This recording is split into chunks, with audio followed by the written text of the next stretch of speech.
Assalamualaikum warahmatullahi wabarakatuh. Alhamdulillahi rabbil alamin. Hamdan katsiran thayyiban mubarakan fi kama yuhibbu rabbuna wa yarda. Wa ashhadu an la ilaha illallah wahdahu la syarika lah, wa ashhadu anna Muhammadan abduhu wa rasuluh. Ya ayyuhalladzina amanu taqullaha haqqa tuqatih wa la tamutunna illa wa antum muslimun. Amma ba'du, fa inna asdaqal hadithi kitabullah wa khairal hadi hadi Muhammadin sallallahu alaihi wasallam, wa syarral umuri muhdatsatuha wa kullu muhdatsatin bid'ah wa kullu bid'atin dhalalah wa kullu dhalalatin finnar. Ikhwan wa akhwati fillah, bapak-bapak, ibu-ibu, kaum muslimin dan muslimat, jamaah salat maghrib Masjid Mujahidin Mojokerto, yang semoga semuanya dimuliakan oleh Allah Subhanahu wa ta'ala. Tidak ada kata yang patut kita ucapkan pada malam hari ini selain rasa syukur kita kepada Allah Tabaraka wa ta'ala atas segala karunia nikmat yang telah Allah berikan kepada kita. Salah satu di antara sekian banyak kenikmatan-kenikmatan yang Allah berikan kepada kita dan kita rasakan pada malam hari ini adalah Allah Subhanahu wa ta'ala kembali mempertemukan kita di salah satu rumah Allah dari sekian banyak rumah-rumah Allah yang ada di muka bumi ini, yaitu Masjid Mujahidin Kota Mojokerto. Semoga langkah kaki kita, niat kita, duduknya kita di majelis ini tidak lain dan tidak bukan untuk melaksanakan amalan-amalan yang diwajibkan oleh Allah Subhanahu wa ta'ala, semuanya diterima dan diridhai oleh Allah Subhanahu wa ta'ala. Diawali dengan sholat maghrib berjamaah, dan itu hukumnya fardu ain. Dilanjutkan dengan talabul ilmi, menuntut ilmu, itu juga hukumnya fardu ain. Sebagaimana Nabi sallallahu alaihi wasallam, beliau bersabda, diriwayatkan oleh Ibnu Majah, talabul ilmi faridatun ala kulli muslimin. Menuntut ilmu itu adalah kewajiban bagi setiap kaum muslimin, laki-laki maupun wanita, yang kecil maupun yang tua, wajib menuntut ilmu. Ilmu yang dimaksud di dalam hadis ini adalah ilmu yang bersumber dari qala Allah wa qala Rasul wa qala sahabat. Ilmu yang bersumber dari apa yang Allah firmankan, kitabullah Al-Quran. Ilmu yang bersumber dari apa yang Nabi sabdakan, hadis-hadis beliau sallallahu alaihi wasallam. Dan yang bersumber dari apa yang disampaikan oleh generasi terbaik pada umat ini, yaitu para sahabat ridwanullah alaihim ajmain. Semoga Allah memberikan kepada kita malam hari ini ilmu yang bermanfaat. Lalu ditutup dengan melaksanakan sholat isya yang dikerjakan secara berjamaah pula. Itu juga fardu ain. Oleh karena itu, 3 perintah Allah yang hukumnya fardu ain kita laksanakan pada malam hari ini. Semoga diterima, diridhoi oleh Allah dan menjadi pemberat timbangan amal kebajikan kita kelak di yaumil qiyamah. Bapak Ibu kaum muslimin dan muslimah rahimani wa rahimakumullah, sebelum kami menyampaikan materi pada malam hari ini, tentunya dari hati yang paling dalam kami memohon maaf kepada segenap takmir Masjid Mujahidin Kota Mojokerto dan kepada segenap para jamaah. Jika beberapa kali kajian saya di Masjid Mujahidin, yaitu kami uzur, kami cancel, itu pun sifatnya mendadak, karena memang kondisi suara kami pasca dilakukan sedikit, yaitu pemeriksaan medis, maka masih belum optimal, ya, masih belum optimal. Setelah dilakukan endoskopi, maka ada sesuatu pada pita suara saya sehingga kami uzur tidak bisa memberikan kajian. Alhamdulillah malam hari ini kita dipertemukan kembali, sekalipun mungkin masih terdengar sedikit parau dan juga mungkin terkadang muncul tenggelam. Mudah-mudahan tidak mengurangi hikmah talabul ilmi kita pada malam hari ini. Terakhir kami menyampaikan materi di Masjid Mujahidin menurut catatan saya, yaitu di bulan Juni, tepatnya tanggal 24 bulan 6 bulan Juni. Waktu itu saya telah menuntaskan materi tentang sholat sunnah rawatib, sholat sunnah yang mengiringi sholat fardu, sholat sunnah qobliyah, dan sholat sunnah ba'diyah. Itu terakhir tuntas di bulan 6 tanggal 24.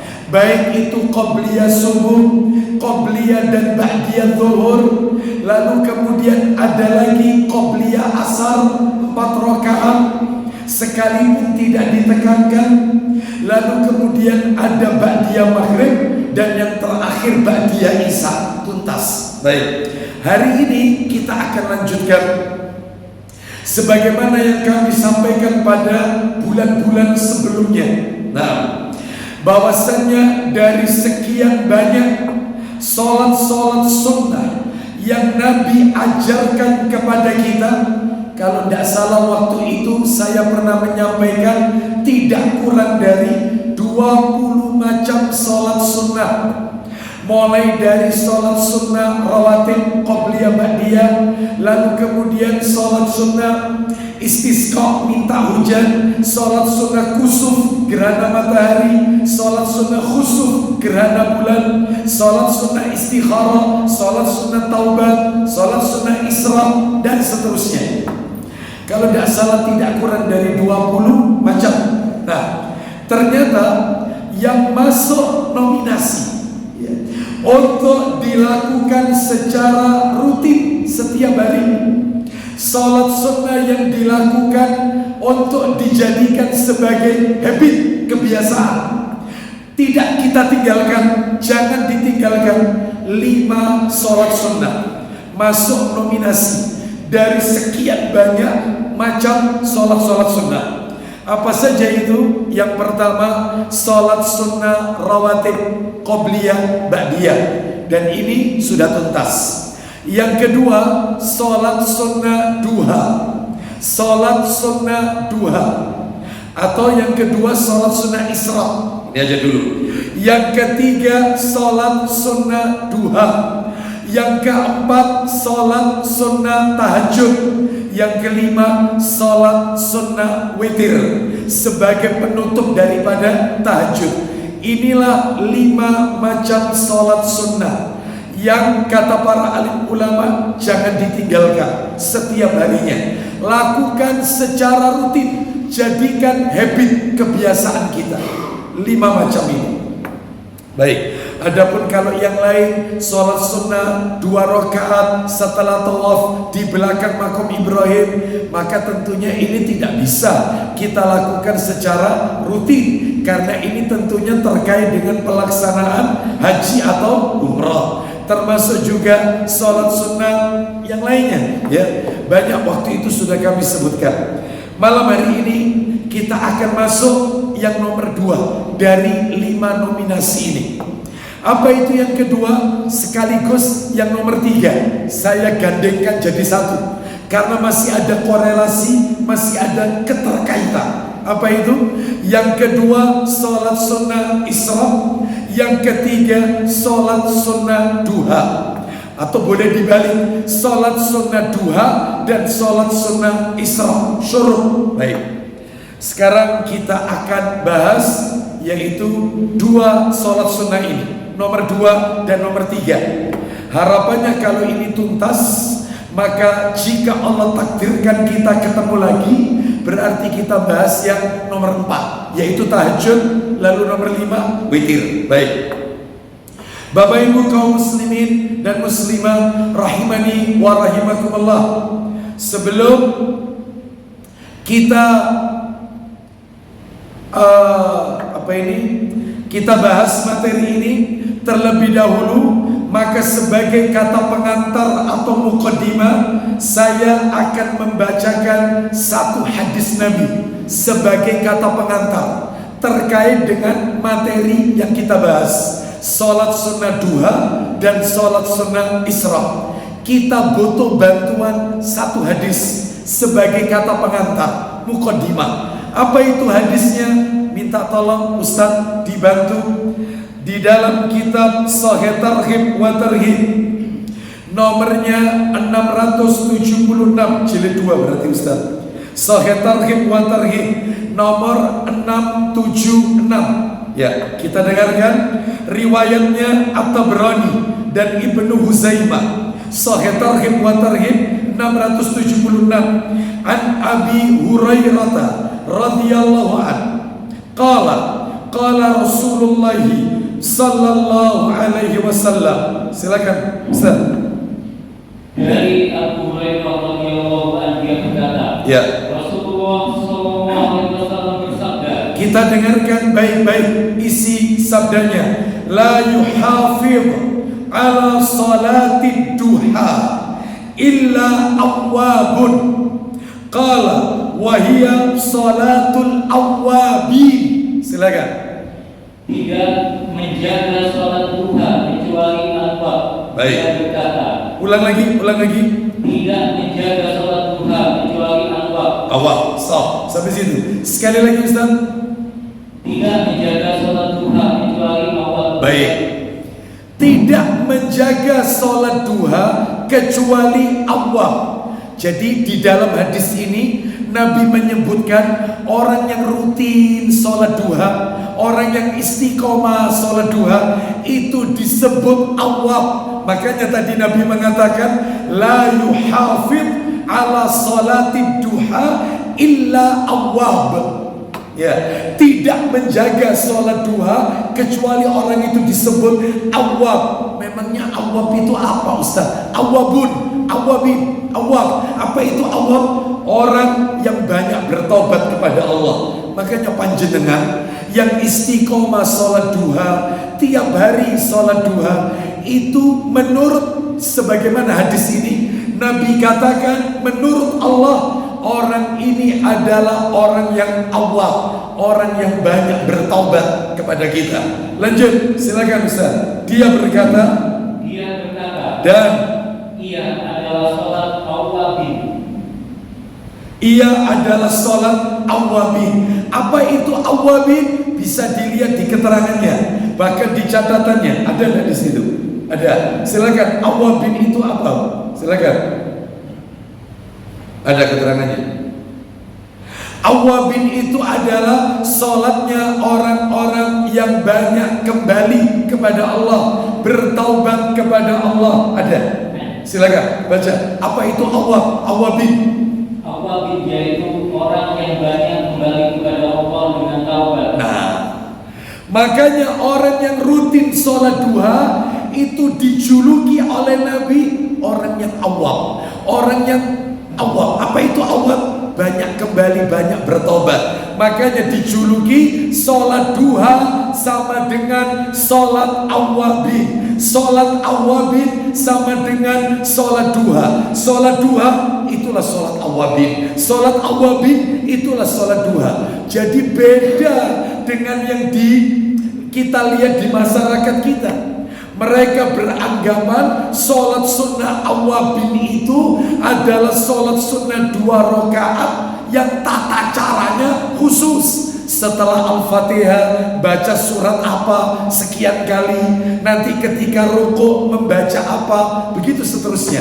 Ya, silakan Bapak Ibu bisa googling, bisa dilihat sholat awabin. Panjenengan cek, insya Allah isinya bukan sholat duha. Sholat awabin itu sholat yang dikerjakan bulan apa, hari terakhir bulan apa, terus kemudian 2 rakaat. Rakaat pertama harus baca ini sekian kali, rakaat kedua harus baca ini sekian kali. Salah. Yang benar awabin itu ya duha itu. Jadi panjenengan tiap hari sholat duha itu disebut awab. Sholatnya bernama sholat awabin. Bisa dipahami sampai di sini? Baik. Jadi inilah yang kita akan angkat ke permukaan, yaitu sholat duha yang nama lainnya adalah sholat awabin. Baik, Bapak Ibu sekalian, rahimani wa rahimakumullah. Agar materi kita tertata dengan baik, tidak melebar kemana-mana, maka materi kami bagi menjadi beberapa bagian. Apa itu? 1. Yang pertama yang akan kita bahas supaya urut ngajinya, nggak melebar kemana-mana. Yang pertama kita akan bahas definisi sholat duha atau sholat awabin. Apa definisinya? Sholat duha ialah, atau sholat awabin ialah. Nah, itu ya, itu nomor 1 ya. Yang kedua, keutamaan sholat sunnah duha garis miring awabin. Nah, ini terus menerus saya ulang-ulang nama sholat, nama lain sholat duha, supaya kita terbiasa, telinga kita familiar, yaitu dengan sholat duha itu ya awabin. Jadi tidak ada awabin sendiri, duha sendiri. Enggak, duha itu ya awabin itu.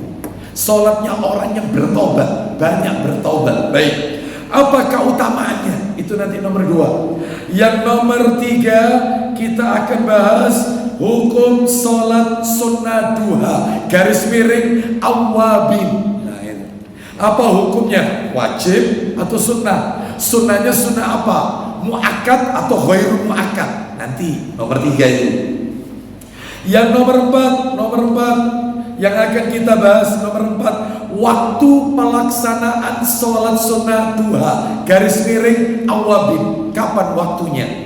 Ya, jam 8 kah Ustaz? Atau mungkin jam 7 pagi sudah bisa Ustaz? Atau mungkin tambah siang dikit, jam 10 itu lebih afdol. Nanti kita bahas kapan waktunya sholat duha itu, ya, baik waktu mulai atau waktu berakhirnya sholat duha, ya, baik. Nanti itu kita bahas yang nomor 4. Yang nomor 5 yang akan kita bahas adalah, nah ini, sholat sunnah duha garis miring awabin juga dianjurkan meskipun musafir, meskipun kita safar. Ada dalilnya? Ada. Nanti kita bahas. Yaitu itu yang nomor berapa berarti? 5 apa 6 tadi? 6.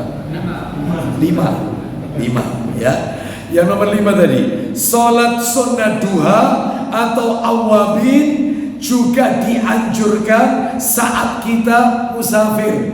Itu nomor 5. Nomor 1 definisi, nomor 2 keutamaan, nomor 3 hukumnya, nomor 4 ada apa tadi nomor 4? Waktunya, nomor 5 barusan. Jadi sholat sunnah duha atau awabin boleh dikerjakan ketika musafir. Yang nomor 6 jumlah rokaat. Jumlah rokaat sholat sunnah duha atau awabin. Baik, itu nomor 6. Yang ke-7, nah ini nyambung nomor 7. Sambungannya di nomor 7. Apa itu nomor 7? Yang ke-7 adalah sholat sunnah isra garis miring suruk. Sholat sunnah isra garis miring suruk adalah sholat sunnah duha garis miring awabin di awal waktu. Jadi yang namanya sholat sunnah isra atau suruk itu adalah sholat sunnah duha atau awabin di awal waktu. Maksudnya gimana? Sedikit tak kasih bocoran. Anda lihat di timer apa ini?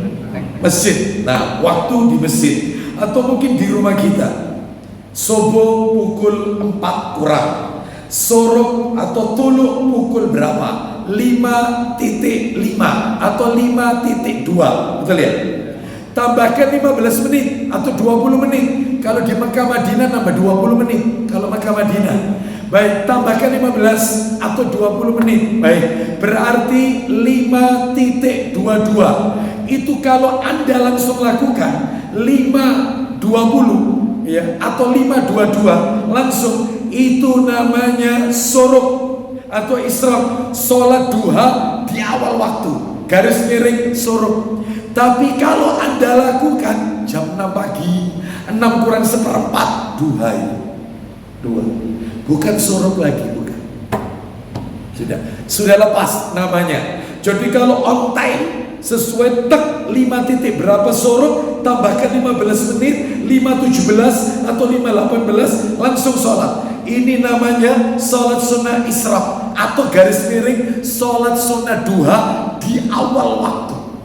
Awabin di awal waktu. Ternyata lewat ya, jam 6 kurang seperempat, jam 6 pagi, setengah 7 duha itu. Bukan sholat sunnah isra. Faham sampai di sini? Baik. Itu materi nomor berapa tadi? 7. Yang nomor 8. Yang ke-8 yang akan kita bahas. Ya berarti gak nutut Ustaz waktu ini Ustaz pakai. Berarti nanti disambung insyaallah. Yang nomor 8 adalah ya, salat sunnah isra garis miring suruk. Salat sunnah isra garis miring suruk juga berlaku untuk wanita. Ya, kan dikerjakannya di masjid. Sedangkan wanita kan tidak sholat di masjid. Sebaik-baik sholat bagi wanita adalah di rumahnya. Apakah wanita juga dapat pahala jika dia kerjakan sambil menunggu sore di rumahnya, entah zikir pagi petang, entah membaca Quran, lalu sholat di rumah, nggak di masjid? Apa juga dapat pahala sholat sunnah isra? Maka dapat. Dalilnya nanti kita akan bahas. Itu yang nomor 7. 8 ya? 9 sekarang. 9. Terakhir sampai 10. Yang ke-9 adalah salat sunnah duha atau awabin di tengah pekerjaan.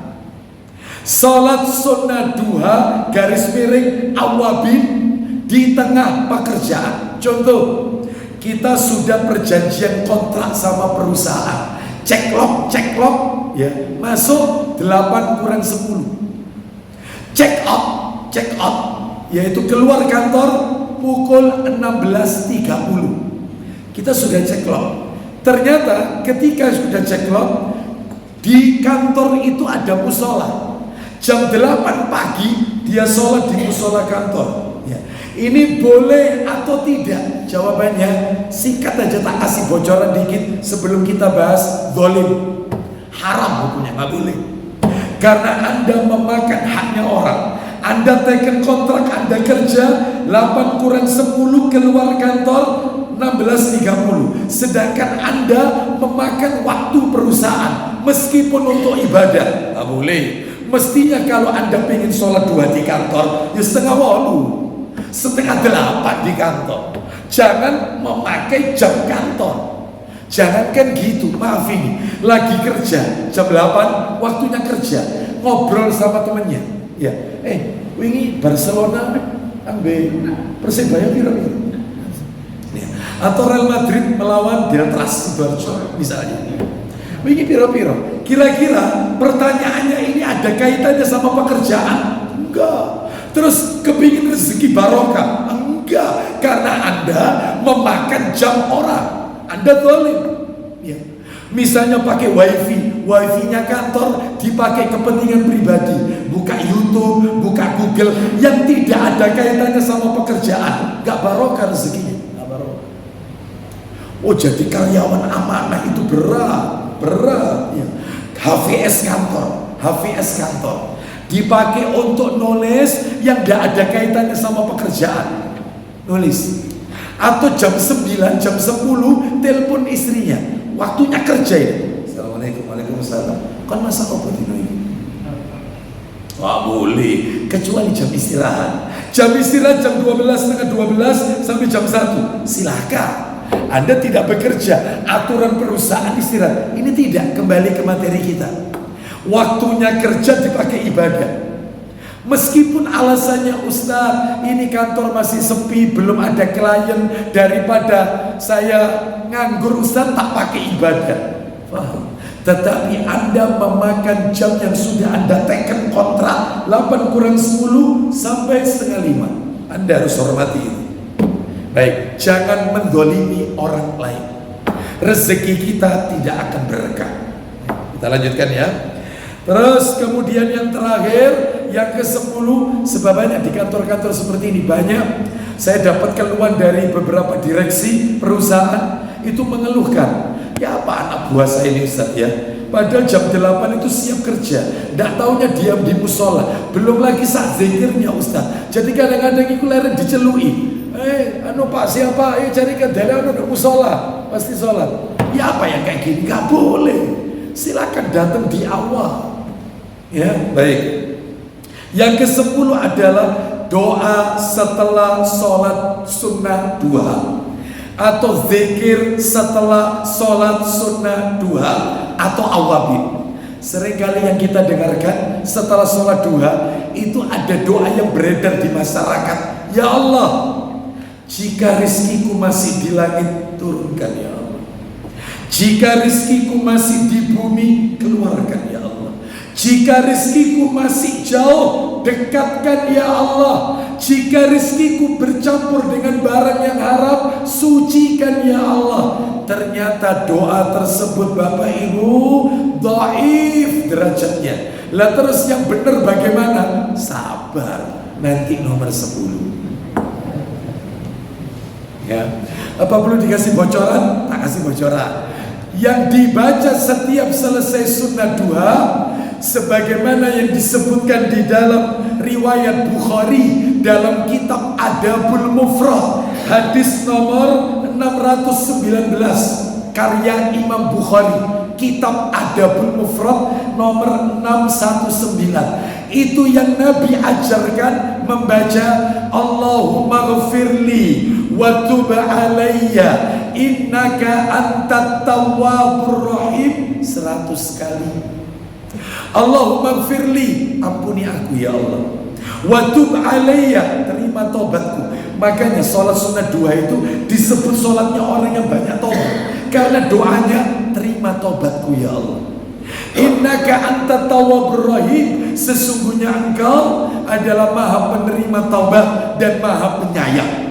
Ya, baik. Sekarang kita masuk, kita awali yang nomor 1. Definisi sholat sunnah duha, garis miring awabin. Baik.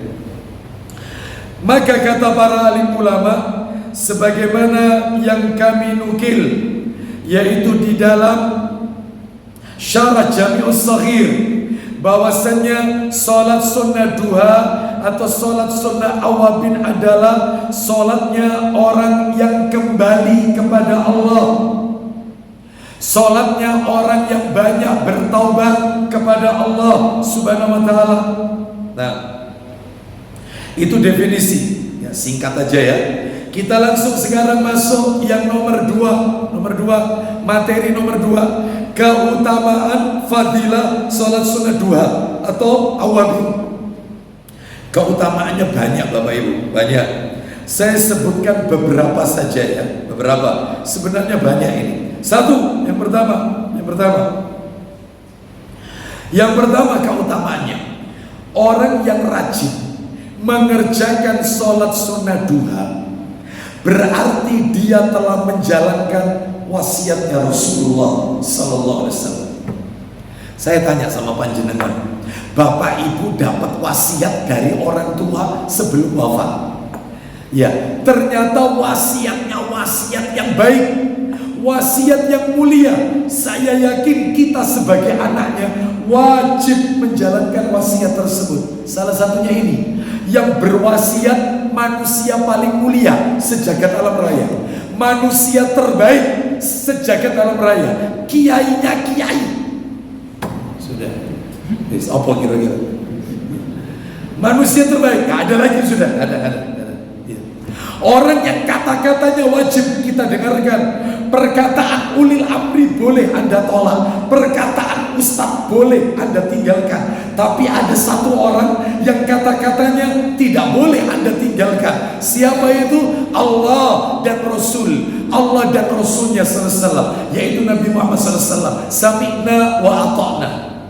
Taat kepada ulil amri ada syaratnya. Taat sama suami ono syarate, taat kepada orang tua ono syarate, taat kepada Allah, taat kepada Rasul gak ada syarat-syaratan. Sami'na wa ata'na, pakai syarat. Apa wasiatnya?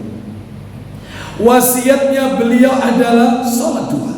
Nabi berwasiat. Mana dalilnya? Silakan dibuka Sahih Targhib wa Tarhib jilid 2, nomornya dekat 664, dekat sama yang tadi 664. Silakan Ustaz, riwayat Bukhari Muslim. Silakan. Ayo.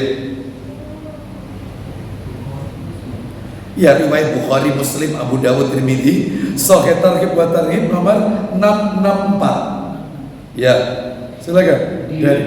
Diriwayatkan oleh Al-Bukhari, Muslim, Abu Dawud, At-Tirmidzi dan An-Nasai meriwayatkannya dengan riwayat senada. Ya.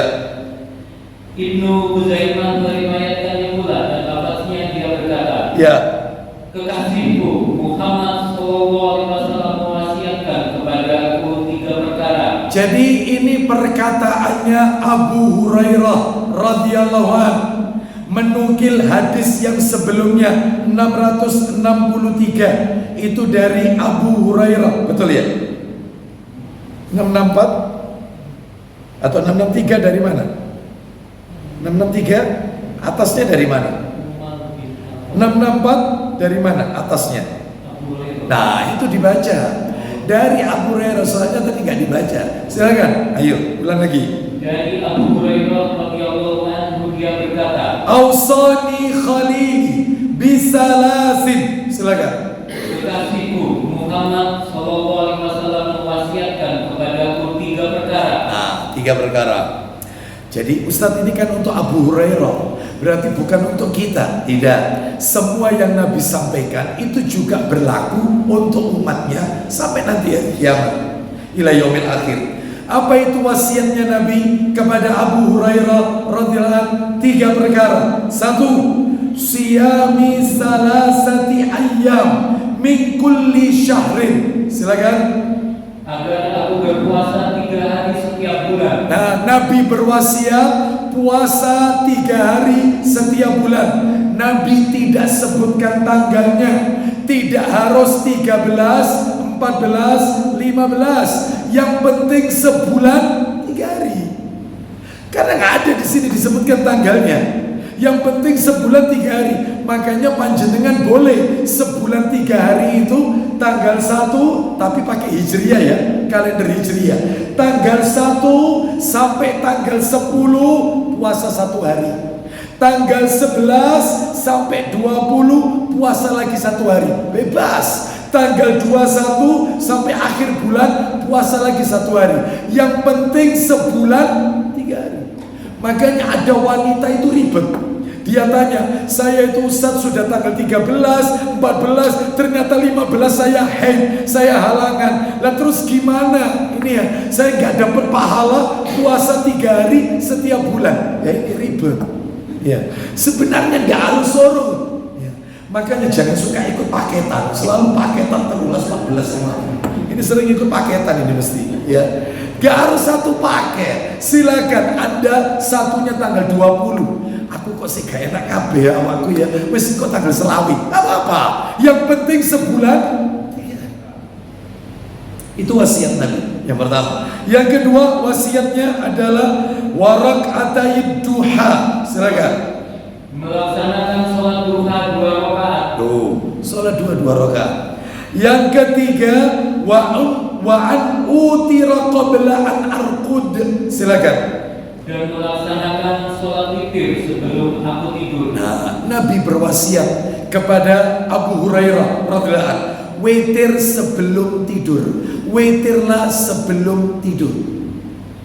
Ustadz, kalau misalnya witir, terus kemudian setelah isya saya witir, setelah itu saya tidur, nanti malam saya bangun tahajud, apakah saya sholat tahajud? Ya. Apakah saya tutup witir lagi? Tidak, karena tidak boleh semalam 2 kali witir.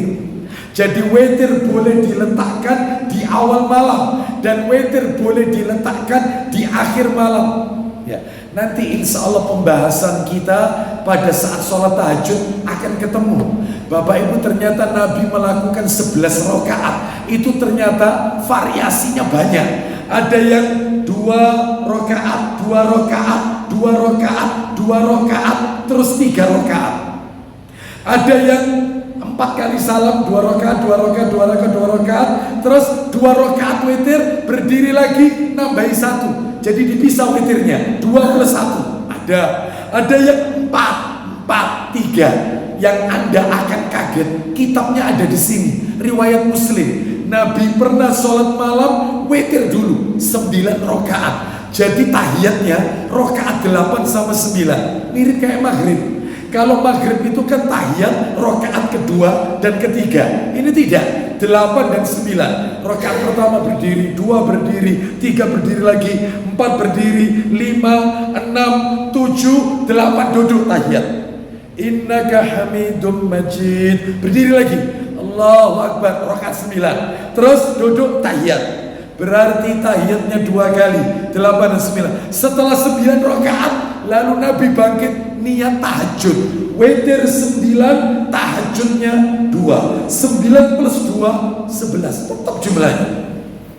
Anda belum pernah insya Allah mengerjakan yang kayak begini. Karena begitu nomor 6 iki piro rakaat. Lupa. Karena witirnya panjang 9 rakaat. Ya, belum pernah coba kan? Dicoba. Ya, baik. Cara mengingatnya gimana Ustaz? Cara mengingatnya gampang. Cara mengingatnya ya dimulai saja. Mulai dari suratnya mundur. Misalnya nih, dimulai dari misalnya kalau kita mulai An-Nas, Al-Falaq, mundur lagi Al-Ikhlas, mundur lagi Tabat, yaitu Al-Lahab, mundur lagi An-Nasr, mundur lagi Al-Kafirun, mundur lagi Al-Kautsar, mundur lagi apa ini? Ya, Ara'aital ladzi yukadzibu biddin. Ya kalau tidak salah, Al-Maun kalau tidak salah, mundur lagi 1. Nah itu nanti enak ingetnya. Aku tadi rakaat berapa? Aku baca apa? Ya berarti aku sudah rakaat kesekian. Ya, lah ini tidak dibuat sama. Kul wallahu ahad semuanya. Ini yang keberapa rakaat? Baik, kita lanjutkan. Jadi itulah wasiat Nabi sallallahu alaihi wasallam. Apa wasiat Nabi?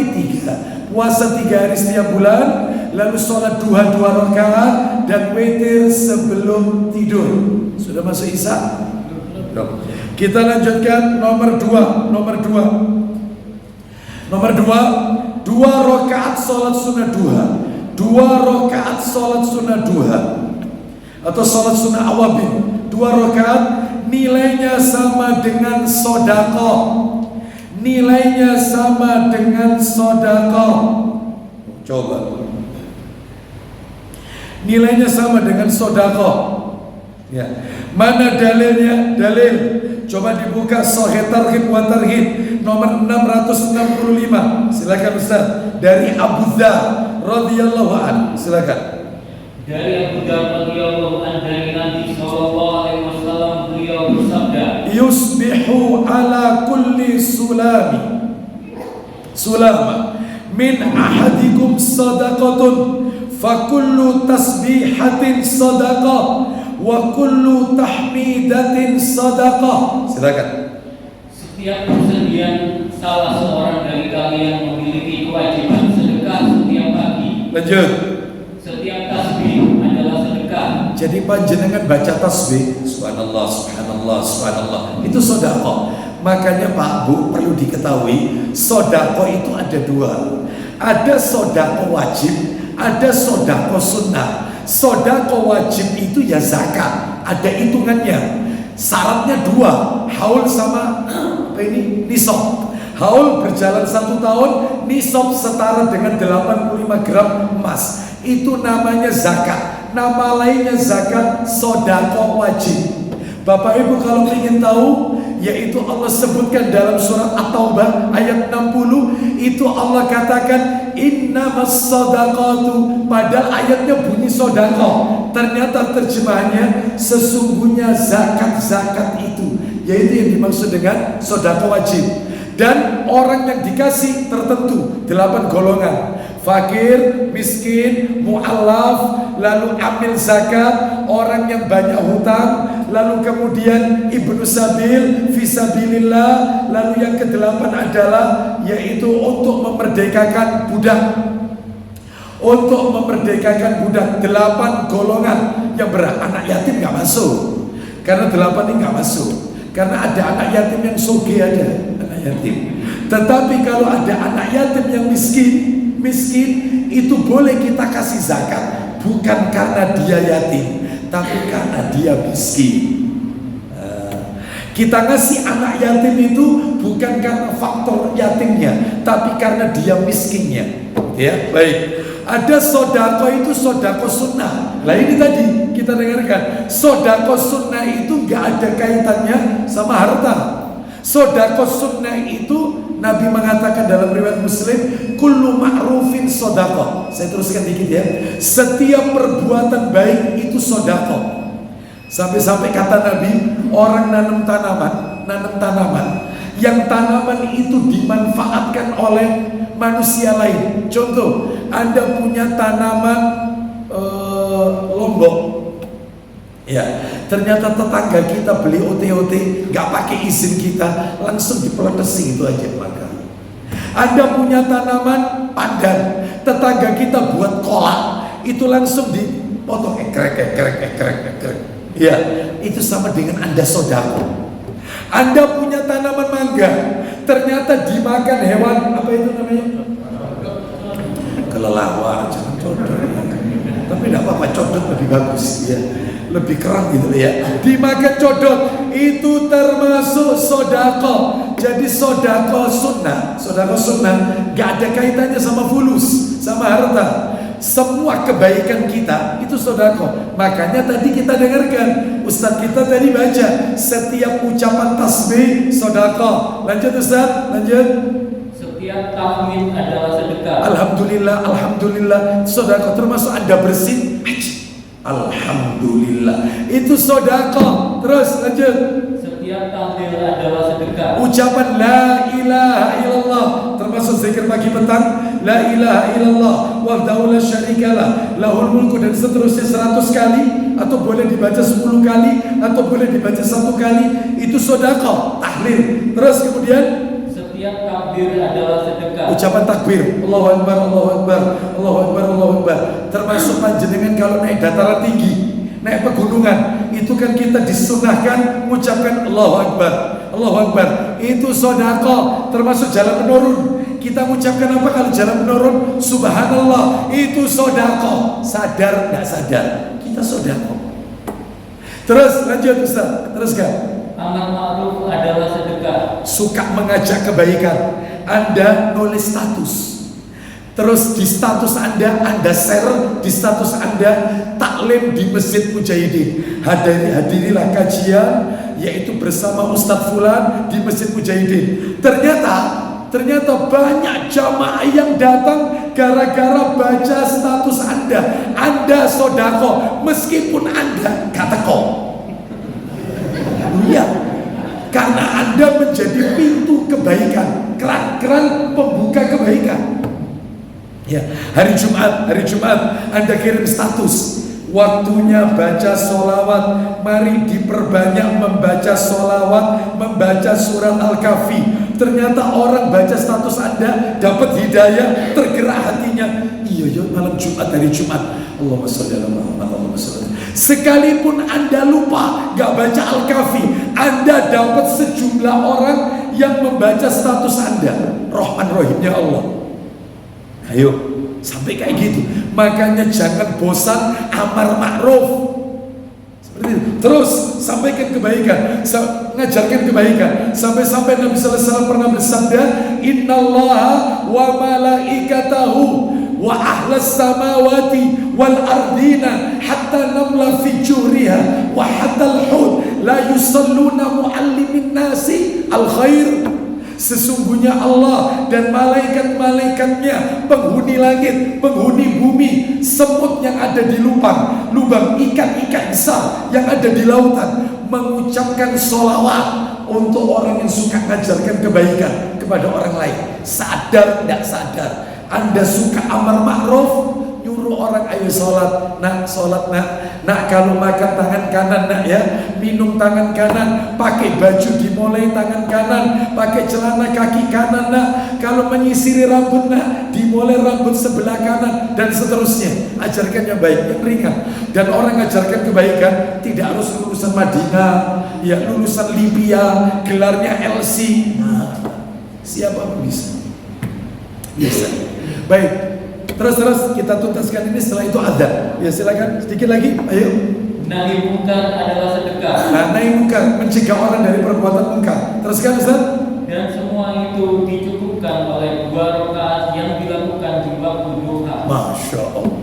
Jadi panjenengan sholat duha hanya 2 rakaat, ternyata itu sama dengan sedekah. Coba. Baik, kita dengarkan kumandang azan terlebih dahulu, azan Isya. Setelah itu nanti kita akan lanjutkan yang materi yang masih tersisa. Wassallallahu ala nabiyyina wa ala alihi wa sahbihi wasallam. Silakan.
Ya, alhamdulillah wassalatu wassalamu ala rasulillah.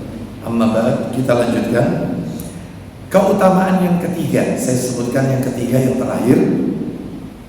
Keutamaan yang ketiga adalah orang yang mengerjakan sholat sunnah duha atau sholat sunnah awwabin, nama lainnya, Allah subhanahu wa ta'ala akan memberikan rizki.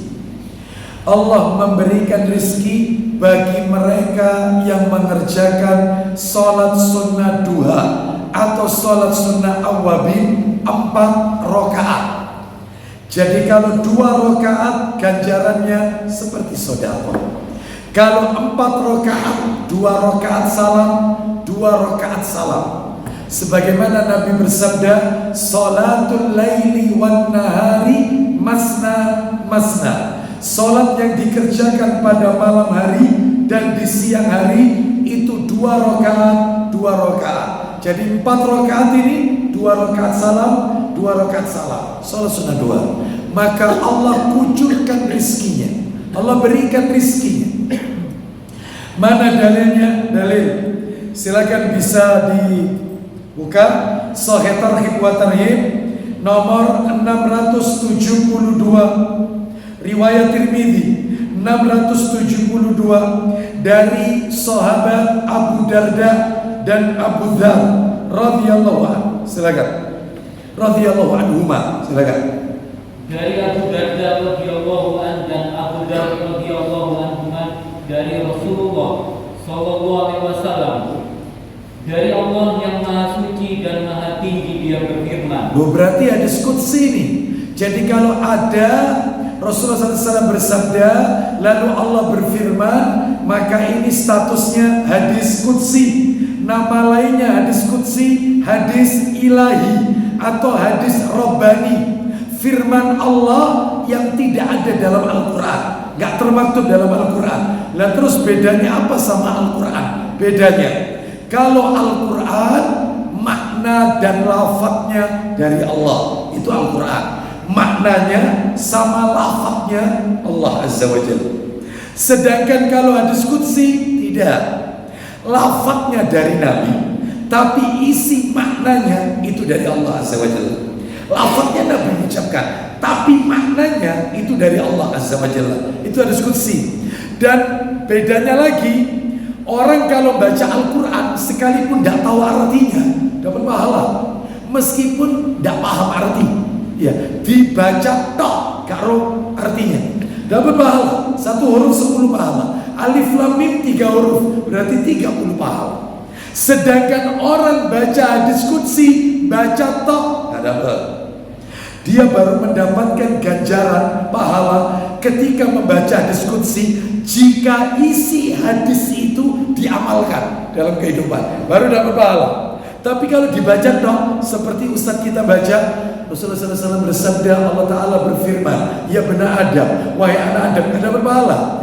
Tapi ketika baca Quran, itu dapat berpahala, meskipun nggak paham arti. Baik.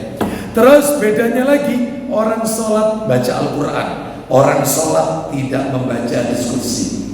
Bedanya lagi adalah selama disebut hadis qudsi, maka tetap harus dicek sanad dan matanya. Jadi jangan kaget, hadis qudsi itu ada yang palsu, hadis qudsi itu ada yang maudhu, ada yang dhaif, ada yang dhaif jiddan, ada yang mungkar derajatnya, ada baik itu sanadnya maupun matanya. Tapi kalau Al-Quran mutawatir, gak ada Quran dhaif, gak ada, semuanya langsung dari Allah Azza wa Jalla, Allah yang menjaganya. Baik, jadi yang kita baca ini hadis qudsi yang sahih, makanya masuk dalam kitab Sahih Targhib wa Tarhib. Silakan Ustaz baca, saya bacakan teksnya. Firman Allah, ya bani Adam, la tu'jizni min arba'i raka'atin fi awalin nahari akfika akhirah. Silakan. Wahai Bani Adam, wahai anak cucu Adam, kita dipanggilin. Silakan.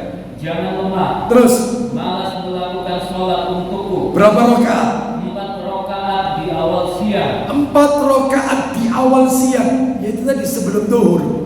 4 rakaat, 2 rakaat salam, 2 rakaat salam. Ganjarannya Ustaz? Agar aku mencukupimu di akhirnya. Baik, maka aku akan mencukupi engkau sampai akhir siang. Baik, jadi ini keutamaan sholat sunnah duha.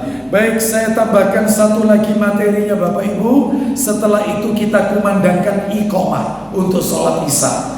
Apa itu yang satu? Hukum sholat sunnah duha atau sholat sunnah awabin. Nah ini agak sedikit polemik ini, polemik. Ya, Bapak Ibu sekalian, rahimani wa rahimakumullah. Para alim ulama berbeda pendapat ketika menjelaskan tentang hukum sholat sunnah rawatib, sholat sunnah duha atau sholat sunnah awabin. Intinya mereka sepakat hukumnya sunnah, hukumnya sunnah. Polemiknya di mana polemiknya? Nih saya tunjukkan. Menurut Ibnu Taimiyah rahimahullah dan muridnya Al-Imam Ibnu Qayyim Al-Jauziyah rahimahullah, berarti guru dan murid Ibnu Taimiyah dan Ibnu Qayyim Al-Jauziyah rahimahullah. Baik, mereka berdua berpendapat. Nih perhatikan ya, tolong kalau ada kaum muslimin di sekitar kita yang pakai pendapat ini, pendapatnya Ibnu Qayyim, Ibnu Taimiyah, murid dan guru ini, maka jangan disalahkan, jangan didustakan. Kita hargai, saling menghargai perbedaan pendapat. Memangnya apa pendapatnya? Ternyata mereka mengatakan hukumnya sunnah, ya, hukumnya sunnah, namun dengan syarat. Sunnahnya itu sunnah yang ada syaratnya. Maksudnya syarat apa? Syaratnya itu adalah dikerjakan, ya. Jika ada alasan yang dibenarkan, Jadi menurut beliau berdua, Ibnu Taimiyah dan Ibnu Qayyim Al-Jauziyah rahimahullah, sholat duha itu tidak boleh setiap hari, nggak boleh. Itu dikerjakan mana alasannya? Kalau alasannya benar, maka kerjakan. Loh, memang apa alasannya? Alasannya kata Ibnu Taimiyah, sebelum tak tunjukkan dalilnya, kuat dalilnya, kuat sekali. Apa itu? Alasannya satu, kalau malamnya tidak sholat tahajud, maka paginya duha. Silakan. Jadi kalau malam kita kerinan tidak tahajud, gantinya tahajud duha. 2 rakaat salam, 2 rakaat salam, atau 2 rakaat salam tok, apa-apa. Itu. Tapi kalau malam sudah tahajud, tak perlu.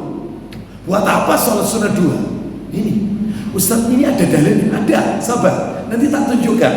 Ini 2 ulama besar. Makanya saya kemarin ketemu orang yang pakai pendapat ini. Ya, Ya Ustaz, saya ikut pendapat sholat sunnah itu tidak boleh setiap hari, tidak boleh. Itu dilakukan karena ada alasan. Bahkan Ibnu Taimiyah mengatakan dalam riwayat yang sahih ini disebutkan Nabi wasiat ke Abu Hurairah, wasiatnya yang tadi, yaitu puasa 3 hari setiap bulan, terus sholat duha sama witir sebelum tidur. Itu dikarenakan Abu Hurairah radhiyallahu anhu, menurut sejarah beliau ini selalu menghabiskan waktu malamnya itu untuk menulis hadis, menghafalkan hadis, sehingga tidak tahajud. Makanya Nabi berwasiat sholat duha sebagai ganti tahajud. Jadi memang ternyata kalau kita lihat Abu Hurairah radhiyallahu anhu itu di waktu malamnya dihabiskan untuk menghafalkan hadis-hadis Nabi. Makanya beliau termasuk sahabat Nabi yaitu yang paling banyak meriwayatkan hadis Nabi. Tidak kurang dari 5.000 sekian hadis diriwayatkan oleh Abu Hurairah. Makanya Bapak Ibu kalau buka Bukhari dari Abu Hurairah, buka Sahih Muslim dari Abu Hurairah, buka Abu Dawud, Tirmidzi, Ibnu Majah, dari semuanya Abu Hurairah. Sampai-sampai katanya ulama, siapa yang membenci Abu Hurairah maka Islamnya dipertanyakan. Sebagaimana orang Syiah mencaci maki Abu Hurairah. Loh, kenapa Islamnya dipertanyakan? Bagaimana dia bisa belajar Islam dengan baik? Lalu orang yang paling banyak meriwayatkan hadis sudah dihina, sudah dicela. Berarti Islamnya tanda tanya, dipertanyakan. Kembali ke materi tadi. Makanya Nabi wasiat sholat duha karena Abu Hurairah tidak tahajud. Jadi duha itu dikerjakan kalau orang itu gak tahajud. Kalau sudah tahajud, gak perlu duha. Maaf ya, ini pendapat pertama. Ya, ada dalilnya? Nggak ada. Ayo dibuka. Dalilnya Sahih Muslim dibuka. Sahih Muslim. Coba dikit Ustaz, nanti jangan ditutup, nomornya dekat. Sahih Muslim nomor 681. Sahih Muslim 681. Sahih Muslim nomor 600. Riwayat Muslim loh Bapak Ibu. Nggak main-main ini. Yang dipakai oleh dalil oleh Ibnu Taimiyah rahimahullah dan muridnya Al-Imam Ibnu Qayyim Al-Jauziyah rahimahullah. Muslim 681. Ya. Ketemu Ustaz, silakan baca. Ayo cepat dikit. Dari Abdullah bin Syakib radhiyallahu anhu katanya, aku pernah bertanya kepada Aisyah radhiyallahu anhu. Berarti radhiyallahu anha. Terus lanjut. Adakah Nabi SAW mengerjakan sholat sunnah duha? Apa? Ulang lagi pertanyaannya Abdullah bin Syakik radhiyallahu anhu kepada istri Nabi Aisyah radhiyallahu anha. Ulang lagi pertanyaannya. Aku pernah bertanya kepada Aisyah radhiyallahu anha, adakah Nabi SAW mengerjakan sholat sunnah duha? Nah, apakah Nabi mengerjakan sholat sunnah duha? Apa kata Aisyah? Lanjut. Jawab Aisyah, tidak. Nabi nggak sholat duha. Nabi nggak sholat duha. Terus kemudian beliau mengerjakan sholat sunnah ketika duha karena tiba dari perjalanan jauh. Nah, ini alasan kedua. Yang pertama karena malamnya tidak tahajud. Yang kedua karena pulang dari safar, pulang dari perjalanan jauh, lalu di pagi hari sampai sholat duha. Tapi kalau tidak seperti itu, Nabi nggak sholat duha. Aisyah yang mengatakan. Namanya istri pasti tahulah yang dilakukan oleh suaminya. Ya, baik. Tak kasih lagi dalil 682 Ustaz. Sahih Muslim 682. Ayo, silakan. Dari Aisyah radhiyallahu anha katanya. Nah, perhatikan ya, yang keras Ustaz. Aku tidak pernah melihat Nabi SAW sholat sunnah duha. Aku tidak pernah lihat Nabi sholat sunnah duha. Apa kata Aisyah lagi?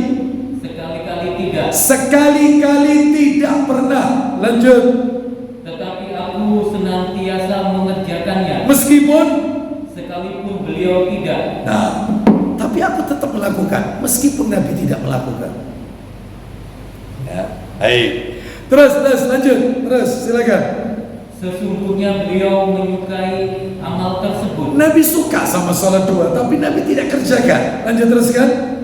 Tetapi beliau khawatir umat senantiasa mengamalkannya lalu dianggap wajib. Nabi khawatir kalau itu dianggap wajib. Tapi aku, kata Aisyah, selalu mengerjakannya meskipun Nabi tidak mengerjakannya. Kita lanjutkan lagi, dalil satu lagi, yaitu dalam kitab Sahih Bukhari. Buka Sahih Bukhari, nomornya 625. Ya, Bukhari 625. Ayo. Ya, silakan Ustaz. Bukhari 625.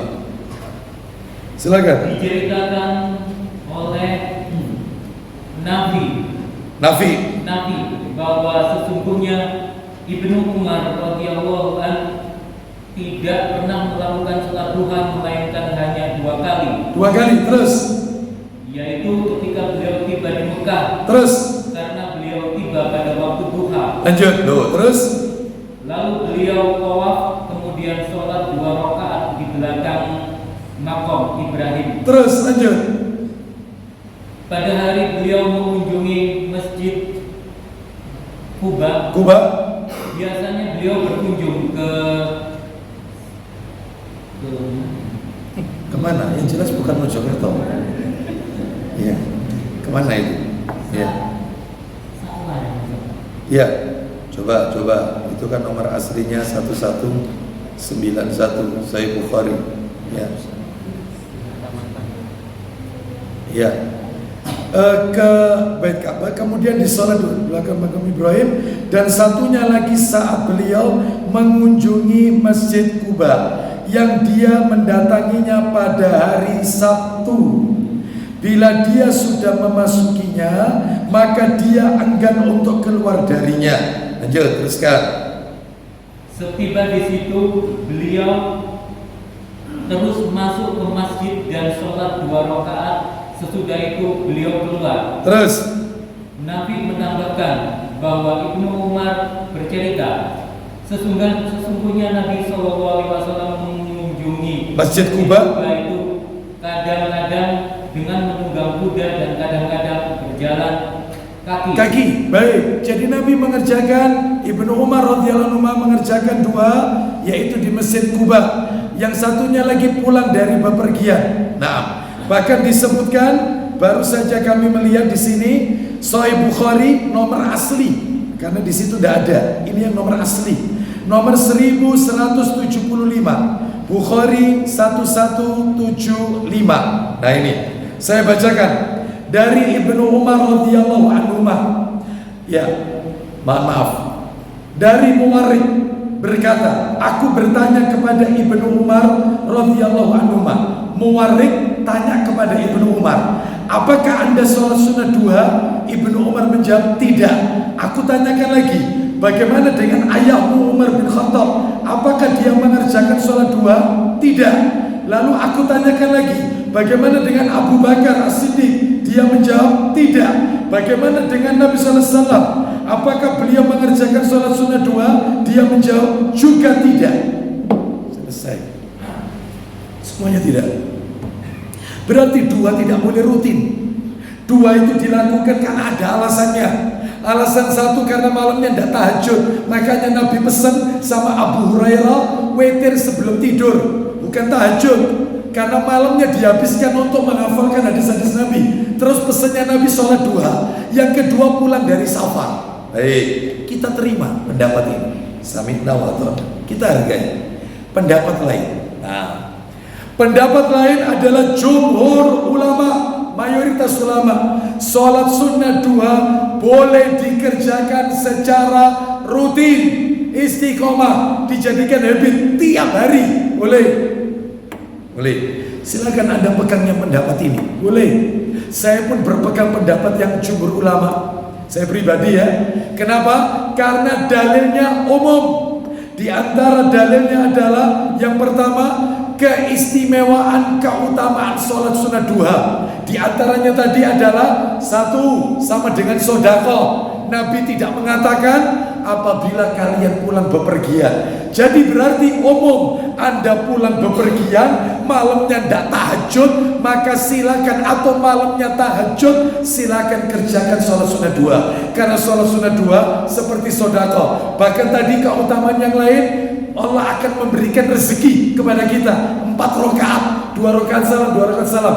Itu pun Nabi gak ngasih syarat. Syaratnya kalau pulang bepergian, syaratnya kalau malam gak tahajud. Gak ada syarat itu. Lakukan wahai Bani Adam. Bahkan itu firman Allah hadis qudsi, wahai Bani Adam, kerjakanlah, jangan tinggalkan 4 rakaat sholat sunnah di awal siang, duha maksudnya, maka Allah akan mencukupimu. Ada kira-kira tambahan keterangan itu bagi kalian yang tidak sholat malam atau pulang? Nggak ada, umum bebas. Bahkan tadi Aisyah mengatakan, aku senantiasa mengerjakan meskipun Nabi tidak, karena Nabi menyukai sholat itu, cuma Nabi khawatir dianggap wajib. Berarti jumhur ulama mengatakan sah, boleh. Ya Bang, nggak apa. Faham sampai di sini Bapak Ibu? Baik. Jadi mau pilih pendapat yang mana? Ya. Jadi sekalipun malamnya sudah tahajud, maka paginya sholat 2 tidak mengapa, karena memang itu dianjurkan, mendapatkan ganjaran pahala di sisi Allah SWT. Bahkan tidak ada satupun larangan. Janganlah sholat sunnah 2, nggak ada. Kecuali jika kamu pulang, nggak ada kalimat itu, nggak ada. Berarti keutamaannya umum. Wallahu a'lam wa bishawab. Ya, karena mengingat waktunya dan juga materi belum kelar, maka saya tidak buka tanya jawab. Insya Allah kita akan lanjutkan pada kesempatan yang akan datang. Mudah-mudahan bulan depan tidak udzur lagi ya. Karena sekali udzur langsung 3 bulan gitu ya. Baik, mudah-mudahan Bapak Ibu tidak menggunjing saya. Mudah-mudahan ya. Kita tutup dengan kafaratul majlis. Semoga Allah meridhai amal ibadah kita, memberikan kita ilmu yang berkah. Wassallallahu ala nabiyyina wa ala alihi washabihi wasallam. Subhanakallahumma wa bihamdika asyhadu an la ilaha illa anta astaghfiruka wa atubu ilaik. Wa akhiru da'wana anil hamdulillahi rabbil alamin.